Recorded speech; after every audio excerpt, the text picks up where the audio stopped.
Ang lulutuin ko naman ngayon ay nilagang baboy na gagamitin ko sa camping bukas. Ituturo ko sa inyo kung paano i-prepare ang karning baboy na hindi masisira kapag kayo ay nasa camping na. Unang-una hiwain.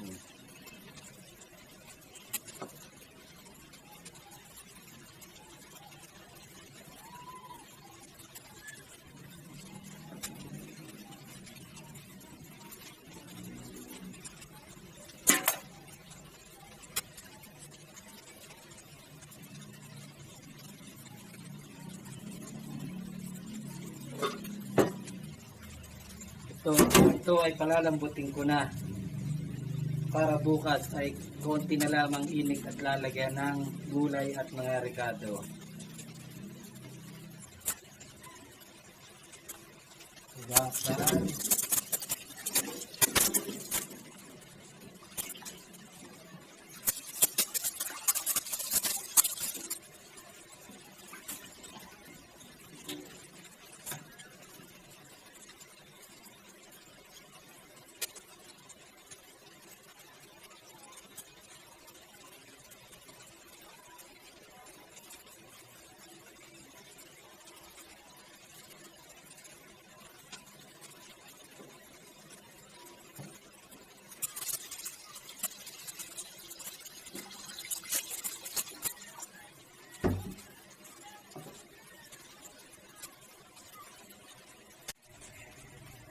At isa lang.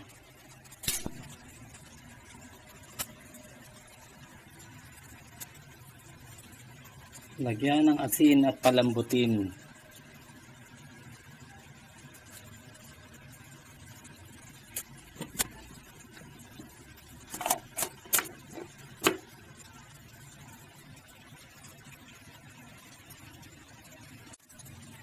Takpan.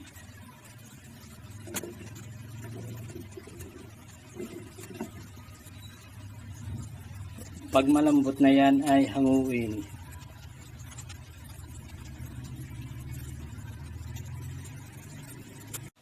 Habang kumukulo, mga kalahating oras na ito, ang sikreto ay para hindi masira ay lalagyan natin ng suka.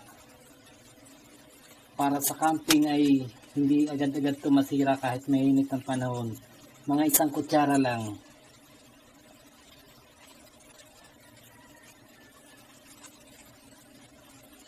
Kuluin, wag mo nang tatakpan. Hindi lalasa yan kasi sumingaw yung suka, sisingaw yung amoy suka niya sa matapos kumulo.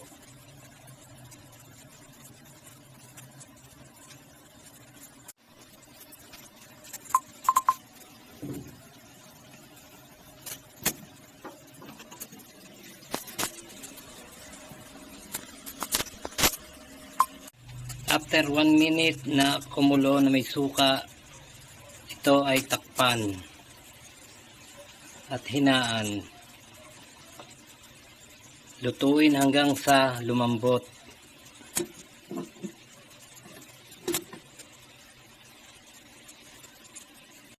After 1 minute na kumulo na may suka, ito ay takpan at hinaan. Lutuin hanggang sa lumambot.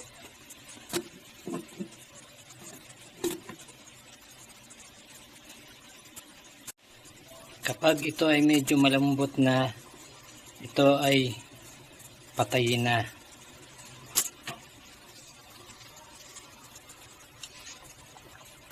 Ayan ang itsura. Medyo maalat ang timpla niyan kasi dadalhin yan sa camping.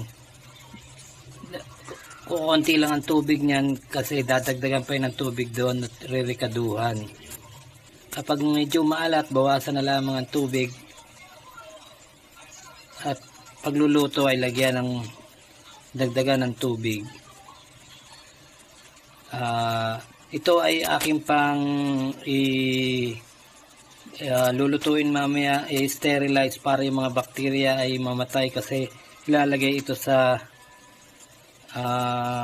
plastic na selyado, yung vacuum seal. Pagkahango, ilalagay natin sa vacuum bag at ating mamaya i-seal natin.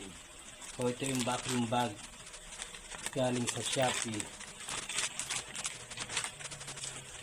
I-seal natin ito mamaya.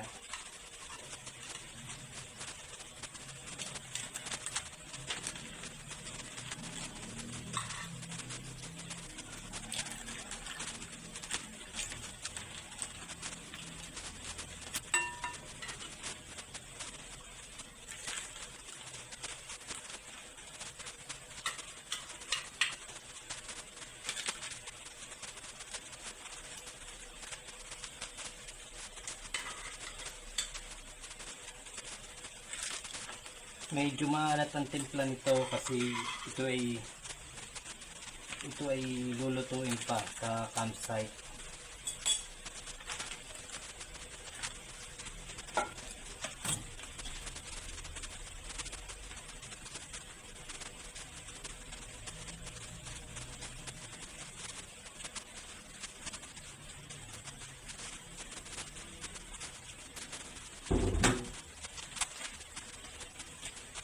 Ito ay iba-vacuum seal kaya kailangan nating i-freeze.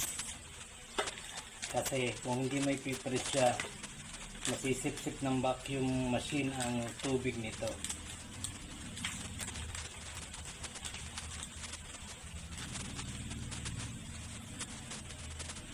Ilalagay na ito sa freezer.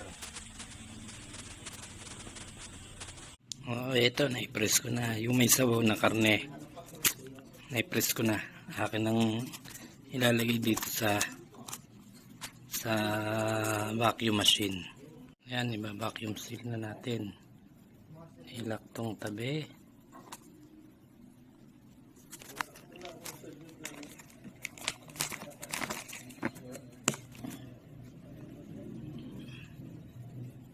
At pindutin vacuum.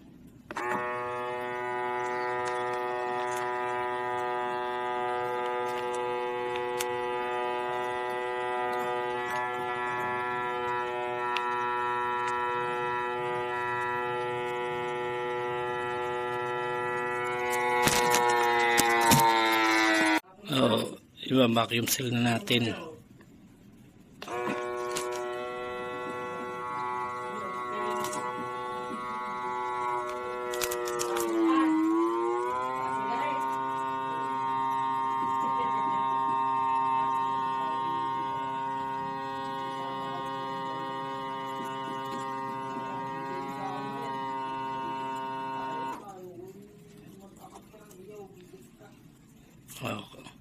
Okay na.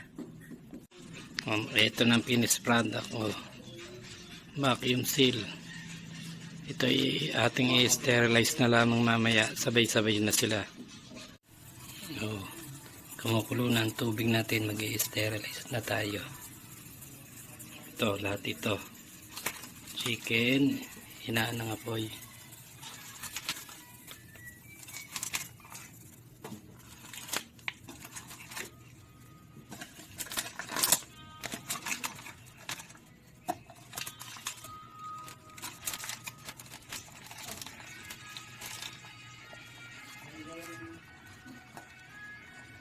Takpan.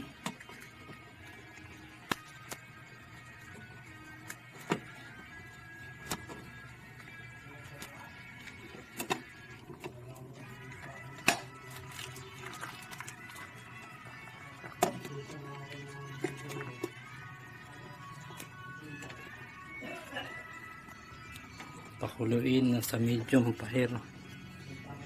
Mga 5 minutes. 5 minutes. Ayan, 5 minutes na. Papatayin ko na.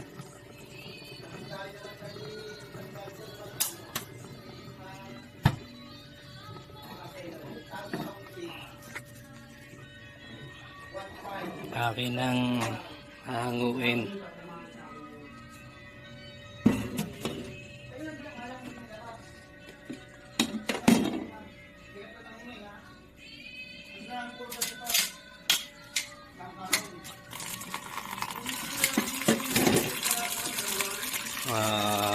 natin ng tubig na malamig. Ito ay sterilized na, sigurado nang walang bakterya na nakapasok sa loob ng ating nilutong ulam na pang camping.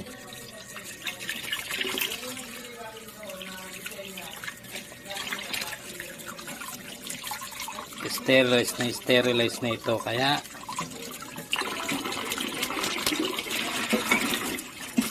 ready na para bukas ang ating nilutong ulam para sa camping. Fried chicken at pangnilagang karning baboy. Nilagang karning baboy ang aming ulam ng aking group sa camping. Ito ang aking share sa aming group. Nilagang baboy, tanghalian. Ito namang manok ay umagahan at tanghalian sa next day. Okay, ito naman ang aking sinaing na ito. Nagsasaing na ako. Ito nag-i-in-in, oh. Buksan ko, ha. Maluluto na. Ayun ang tent ko. Yan, oh. Dito lang ako nagsaing sa kubong ito kasi mahangin. Ito'y sangga. Ayan, kumukulo na. Nilagay ko yun ng karne. Kaya nilagyan ko ng bawang. Lalagyan ko na siya ng gulay. Repolyo.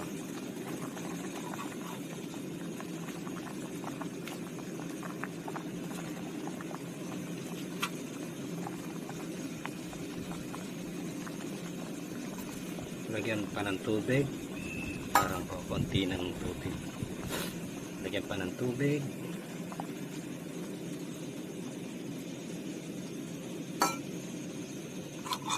Takpan.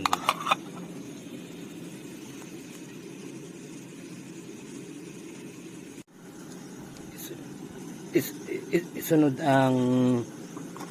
ang beans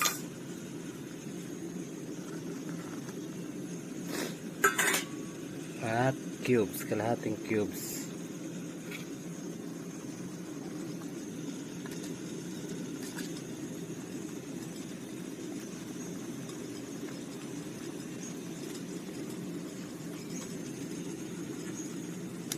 Nilagang baboy.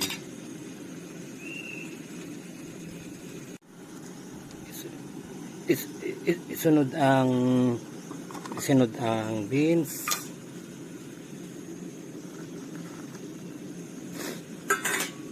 at cubes, kalahating cubes.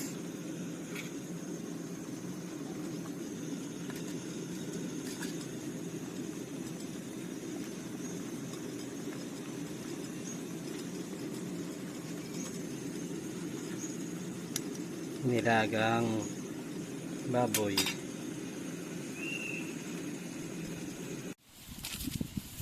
Luto na. Kakain na ako. Itong setup ko. Yun ang mga ibang nagka-camping. Itong tent ko, oh. Yun ang mga nagka-camping, oh. Ayan, dito maganda ang ano,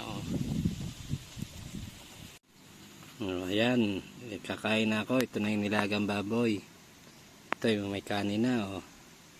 Ayun, oh, gumawa ako ng sausawan. Ayan, oh. Sige, kakain na ako. Bye.